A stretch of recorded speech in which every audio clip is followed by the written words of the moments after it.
இந்த புக்கை நிறைய பேர் படிக்க சொல்லியிருக்காங்க. ஏன்னா படித்தா நமக்கு நிறைய விஷயம் தெரியுமா. ஆனால் நான் படித்தேன்னா கேட்டிங்கன்னா இல்லை. இவ்வளோ மொத்தத்துக்கு புக் இருந்தால் எவன்டா படிப்பா? நான்லாம் ஸ்கூலே படிக்க மாட்டேன். இதெல்லாம் பெருமையா? ஆனால் படிக்கணும் ஆசைன்னு வாங்கினேன், ஆனால் இது வரைக்கும் படிக்கல.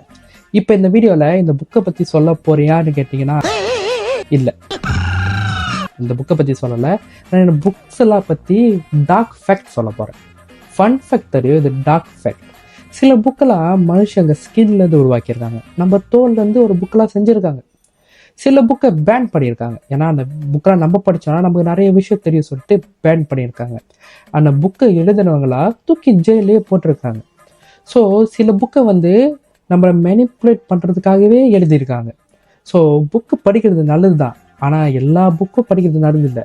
சில புக்கு வந்து நம்மளை மேனிப்புலேட் பண்ணுறதுக்கு தப்பான விஷயம் சொல்லிக் கொடுக்கவே சில புக்ஸ் எல்லாம் இருக்குது. ஏன்னா அந்த காலத்தில் இந்த இன்ஸ்டாகிராமு, நியூஸு, சோஷியல் மீடியாலாம் இல்லை, ஃபுல்லாக புக்ஸு தான். ஸோ அதை அவங்க இஷ்டத்துக்கு யூஸ் பண்ணியிருக்காங்க.